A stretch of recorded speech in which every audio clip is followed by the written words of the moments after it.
তো বন্ধুরা, চাল যে মাপবো সেই রকম না আমার কাছে কোনো কৌটো নেই বা কোনো পাত্র নেই চাল মাপার। ওকে, সো সেই অনুযায়ী না আমি ভাবলাম যে এই বোতলটা দিয়ে একটা চাল মাপার ওই কৌটো বা পাত্র বানানো যেতেই পারে।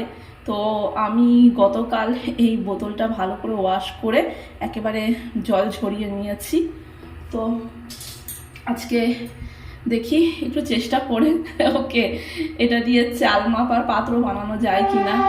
ওকে, সো যাই হোক, একটা নাইফ নিয়েছি, সাইজ করে কেটে নিচ্ছি। বাপরে, কাটানো যায় না, চেষ্টা করি। হ্যাঁ ভাই,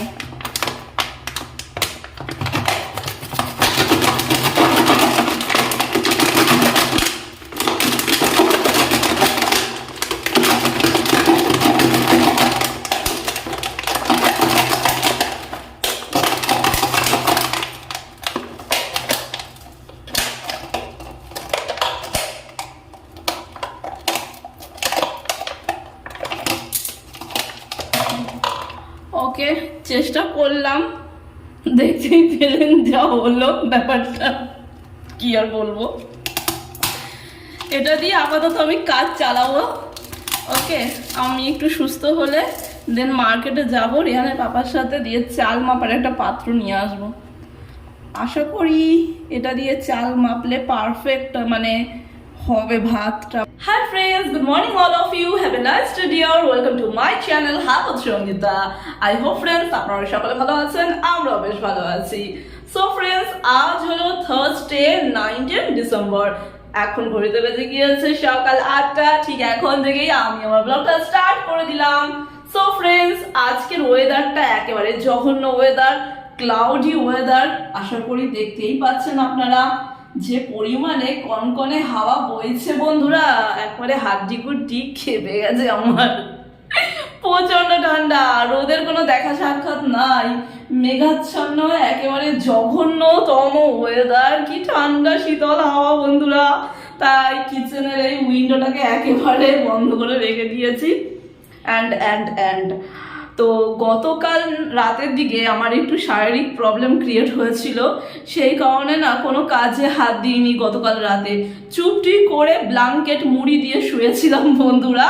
তো যাই হোক, গতকাল রাতের দিকে রেহানের পাপা এখানকার একটি সবজি মান্ডি থেকে কিছু সংখ্যক সবজি নিয়ে এসেছে, যেগুলি কিনা আমি এই কিচেন কাউন্টারের ওপর রেখে দিয়েছি, কিছু করার নেই। ওকে, তো এখন গুছিয়ে নেবো, দেন ফ্রিজে স্টোর করবো। অ্যান্ড এই যে প্রতিটা দিন জানেন তো আমাদের ঘরে কলহ লেগেই রয়েছে। তার কারণ হচ্ছে আমার হাতে সমস্ত কিছু বেশি বেশি হয়ে যাচ্ছে। যেমন হচ্ছে ভাত তো কি আর বলবো বন্ধুরা, প্রতিদিন রাত্রেবেলা ভাত খাই, 2 বেলা ভাত খেয়েও ভাত থেকে যাচ্ছে। আর রেহানের পাপা তো চিৎকার চিল্লামিল্লি শুরু করে দিচ্ছে। আসল ব্যাপারটা হচ্ছে যে চাল মাপে না, হ্যাঁ, যে পাত্র থাকে না, সকলের বাড়িতে চাল মাপার একটা করে পাত্র থাকে, একটা আইডিয়া থাকে মানুষের। ওকে, সেই পাত্র অনুযায়ী চালটা মেপে থাকে তারা। ওকে, আমার এখানে কোনো চাল মাপার পাত্র নাই। ওকে, আমি হাতের মুঠোর সাহায্যে চাল মেপে যাচ্ছি। আমি ভাবছি হবে, এইটুকুনি তো হবে। শেষমেশ দেখা যাচ্ছে ভাত একেবারে উপচে পড়ছে বন্ধুরা, আর রেহানের পাপার চিৎকার 10 মাইল দূর থেকে মানুষ শুনতে পাচ্ছে, আর আমার কান ঝালাপালা হয়ে যাচ্ছে। এই নিয়ে কলহ বিতর্ক, ওকে, তর্ক বিতর্ক শুরু হয়ে গেছে ঘরে। কি করব না করব বুঝে উঠতে পারছি না।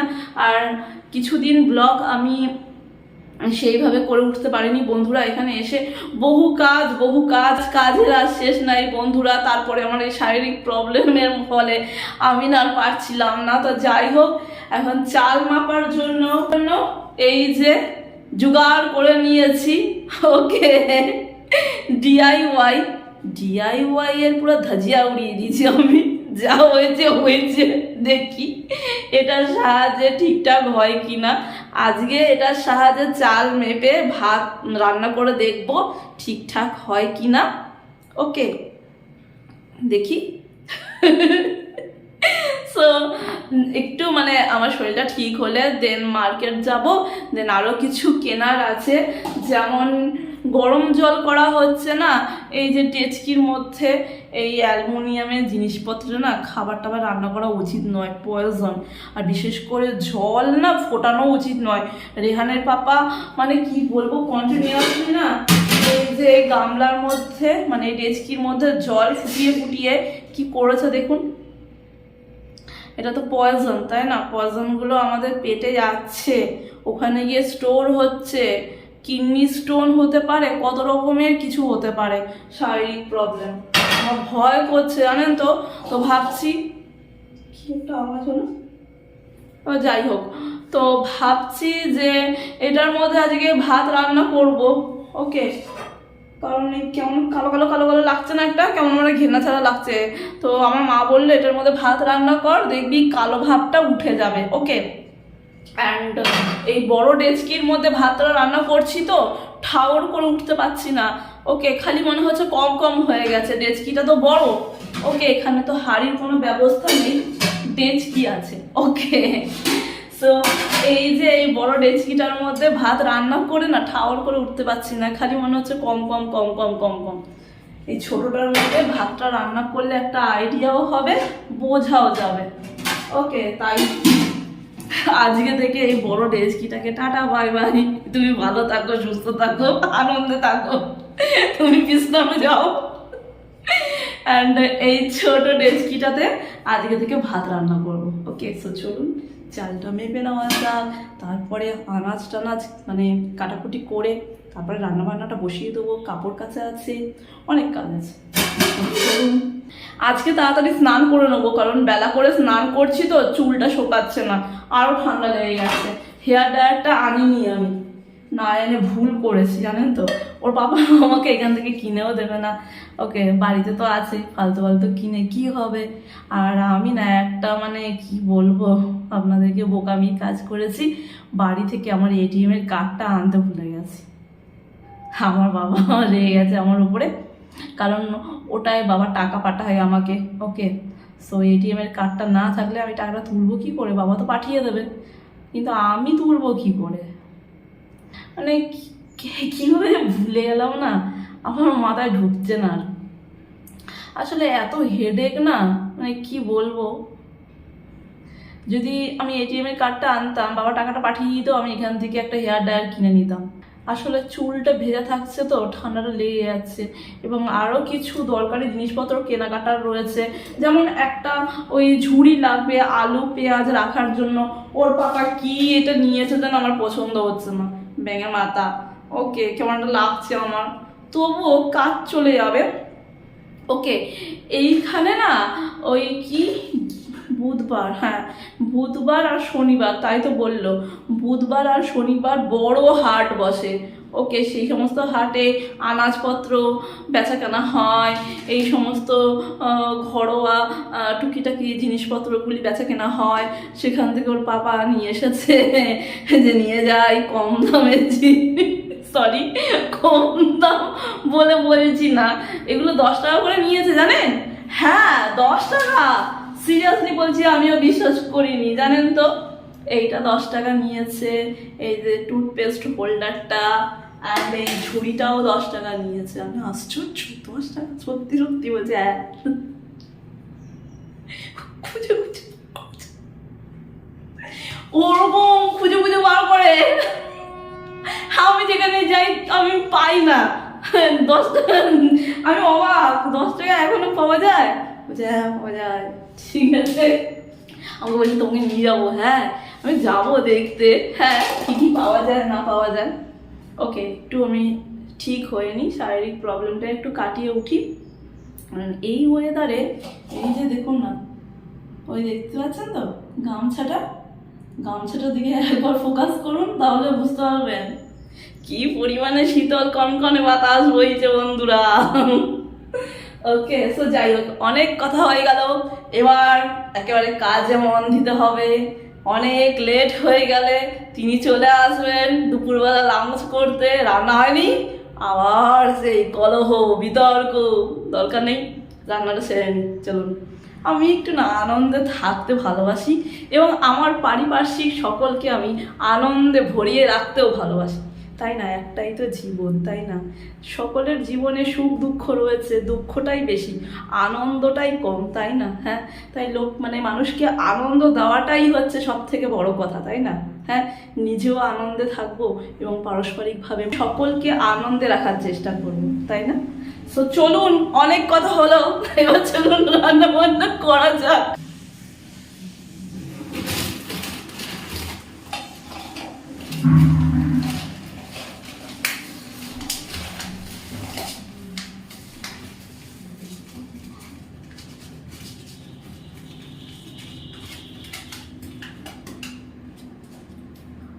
এই যে একটা দাগ পর্যন্ত চালটা মেপে নিয়েছি। ওকে, এইভাবে নিয়ে দেখি কতটা ভাত হয়। যদি পারফেক্ট হয় তো এটা দিয়েই আগামীকাল এইভাবেই চলবে। ওকে, দেখি। হ্যাঁ, চেষ্টা করতে তো আর ক্ষতি নেই, তাই না? চেষ্টা করতে হবে, একদিন না একদিন সফল হবই। আমার হাতে কেন যে বেশি বেশি হয় কে জানে, বুঝে উঠতে পারি না। তারপরে আমি খাই বকা ঠকা, কেউ তো নেই যে দিয়ে দেবো। ফেলানি যায়, যে চিৎকার চিল্লানি শুরু করে দেয়। একটা ওই রাইসের জন্য চাল রাখার জন্য একটা কন্টেনার কিনতে হবে। আমার বাড়িতে অসংখ্য কন্টেনার আছে, জানেন তো, হয়তো পড়ে আছে স্টোর রুমে, ওখান থেকে নিয়ে আসবো। এই যে চাল মেপে নিয়েছি। ওকে, এই যে আশা করি হয়ে যাবে এই চালে। ভাই বেশি হোস না, তারপরে চিল্লাবে আমার।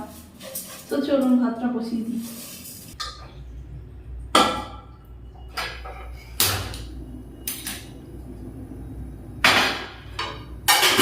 ভাত বসিয়ে দিলাম, এবার আনাজগুলো টুকটুক টুকটুক করে কেটে ফেলবো। মূলো শাক রান্না করবো। ওকে, এই যে মূলোটা থাকবে। শাকটা বেশ টাটকা, কচি কচি পাতা আছে। মূলো শাক রসুন ফোড়ন দিয়ে, শুকনো লঙ্কা নাই, শুকনো লঙ্কা আনলে ভালো হতো, সেদিকে না ভুলে গেছি, জানেন তো, গ্রসারি শপে গেলাম। তো এই যে মূলো শাক রান্না করবো, খেতে ভালো লাগে মূলো শাক। এই তো শীতকালে তো শাকসবজিটা বেশি পরিমাণে পাওয়া যায়, বিভিন্ন ধরনের শাকসবজি পাওয়া যায়, তাই না? শাকসবজি খাওয়া কিন্তু খুবই ভালো। রেহান একটু নখরা দেখাবে, বকলে খেয়ে নেবে কিছু।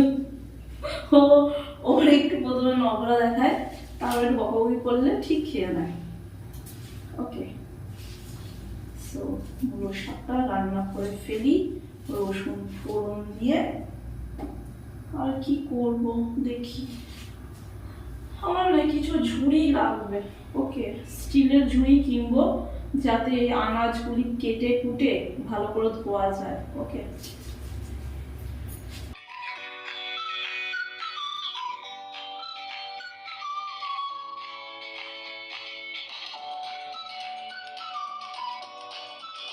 কুয়াশাচ্ছন্ন সকালের আকাশে অবশেষে সূর্যিমামা দেখা দিল। চারিদিকে সোনালি রোদের ছটায় আলোয় আলোকিত হয়ে উঠেছে। তো ওদিকে রেহান বারান্দাতে বসে বসে আমাকে একটু হেল্প করছে। ওকে কটা কড়াইশুঁটি দিয়েছি, ও ছাড়িয়ে দিচ্ছে। ওকে, অ্যান্ড এখানে এই তো ভাত প্রায় হয়েই এসেছে, আর ডিম সেদ্ধ করতে বসিয়েছি। ডিম সেদ্ধ হচ্ছে, ভাত হচ্ছে, আর এদিকে আমি মূলো শাকটা কেটে নিয়েছি। এদিকে রেহান পড়ার ফাঁকে বারান্দায় রোদ পোহাতে বসে আমাকে একটু কাজে হাতে হাতে সাহায্য করে দিচ্ছে। সো ফ্রেন্ডস, এদিকে সমস্ত আনাজপাতি কেটে কুটে ধুয়ে পরিষ্কার করে রেখেছি। আলু রয়েছে, টমেটো রয়েছে, ধনেপাতা, লঙ্কা, রসুন। রেহান রসুনগুলো ছাড়িয়ে দিয়েছে, আর এদিকে মটরশুঁটিগুলো রেহান ছাড়িয়ে দিয়েছে, আমি ধুয়ে রেখেছি। ডিম সেদ্ধ হয়ে গিয়েছে, ডিমের খোসা ছাড়িয়ে রেখেছি। এদিকে মূলো শাকটা একেবারে ধুয়ে ধায়ে পরিষ্কার করে রেখে দিয়েছি। এখানে কিছুটা আদা আছে, গ্রেট করে নেবো। অ্যান্ড এই তো মশলাপাতি রয়েছে, গোটা মশলাপাতি একটু শুকনো খোলায় টেলে নিয়ে একটু গুঁড়িয়ে নেবো। এই যে মিনি হামুল দিস্তা আছে।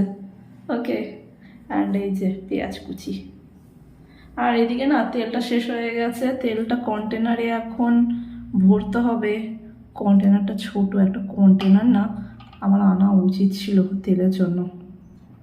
হলুদ গুঁড়ো আর এদিকে মানে কালো জিরেগুলো না ঢালা হয়নি কৌটোতে, কৌটোগুলো ক্লিন করা হয়নি। সো দেখি আজকে বৈকালের দিকে নয়তো কাল সকালে, ওকে আগামীকাল সকালের দিকে করে নেব। ওকে, সো যাই হোক এবার রান্নাবান্নাটা চাপিয়ে দিই। ওকে, ভাত এদিকে হয়ে গেছে, ভাতটা নামিয়ে রেখেছি। এবার এগুলো রান্না করে নিই। একটাই কড়াই বন্ধুরা, দুটো কড়াই থাকলে দুদিকে বসিয়ে দিতাম, একটা কড়াই তো। যাই হোক, মশলাগুলো আমি একটু শুকনো খোলায় টেলে নিয়ে তারপর গুঁড়িয়ে নিই। ওকে, শুকনো খোলায় টেলে নিচ্ছি। একটু গোটা জিরেও দিয়ে দিচ্ছি। ধনেটা না আনতে ভুলে গেছি, গোটা ধনে আনা উচিত ছিল। অনেক কিছুই আনতে ভুলে গেছি বন্ধুরা। ওকে, দেখি আবার একদিন যাবো, একদিনে সমস্ত হয় না।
গোটা গরম মশলা সহ গোটা মশলাগুলোকে আমি অনেকটাই একেবারে গুঁড়িয়ে নিয়েছি।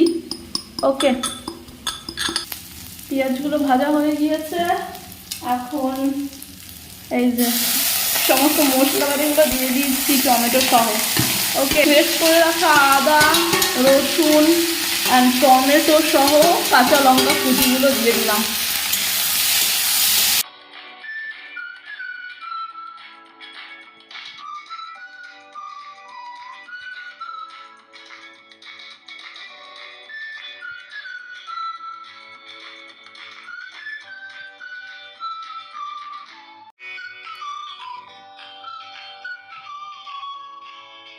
এই তো সমস্ত উপকরণগুলোকে ভালো করে কষিয়ে রসিয়ে নিয়েছি। এখন উষ্ণ গরম জল দিয়ে দিলাম।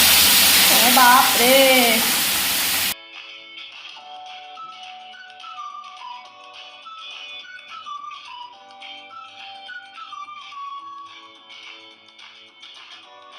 তো বন্ধুরা কড়াইতে ডিম আর আলুর কারিটা হচ্ছে এখন। তারপরে মূলো শাকটা রান্না করব। যথারীতি মূলো শাক রান্না করার জন্য সমস্ত সামগ্রী গুছিয়ে রেখে দিয়েছি। দুটো কড়াই হলে চটজলদি রান্নাটা হয়ে যেত, একটা কড়াইয়ের ওপর নির্ভরশীল বলে একটু লেট হচ্ছে বন্ধুরা। তো এদিকে দিদিকে আগেই আমি বলে রেখেছিলাম, দিদি চলে এসেছেন। দিদি এখন আমাকে ডাইনিং পেজটা ক্লিন করে দেবেন, তাই তিনি ফিল্ডে নেমে পড়েছেন। আমি চলে এসেছি কিচেনে, বাদবাকি রান্নাগুলি গুছিয়ে নেব। আন্ডা কারিটা প্রায় হয়েই এসেছে। নামানোর আগে খানিকটা মটরশুঁটি ছড়িয়ে দিচ্ছি, গুঁড়ো গরম মশলা সহ ধনেপাতা ঘি দিয়ে একটু ফুটিয়ে আমি ডিমের কারিটা নামিয়ে নেব। তারপরে মূলো শাকটা রান্না করে নেব। বলতে গেলে আজ সকাল থেকে আমি একেবারে ল্যাদ খেয়েই চলেছি। আমার না শরীরটা তেমন একটা ভালো নেই। গতকাল রাত থেকে হালকা হালকা জ্বর, গায়ে হাতে পায়ে ব্যথা, বিষাক্ত হয়ে আছে শরীরটা, জানেন তো। আজ সেরকম একটা কাজ করে উঠতে পারিনি, কেবলমাত্র রান্নাটুকুই করেছি। যা একটু ওই কালো জিরে দিয়ে দিচ্ছি, শুকনো লঙ্কা নেই, শুকনো লঙ্কা থাকলে ভালো হতো। রসুন কুচি সহ কয়েকটা কাঁচা পাকা চেরা কাঁচা লঙ্কা দিয়ে দিলাম। যেহেতু শুকনো লঙ্কা নেই, পেঁয়াজ কুচি দিয়ে দিচ্ছি। একটু নেড়ে চেড়ে নিচ্ছি। দেন মূলো শাকগুলো দিয়ে দিচ্ছি। একেবারে কুচি কুচি করে কেটেছি মূলো শাকগুলোকে। তো মূলো শাকটা দিয়ে দিলাম।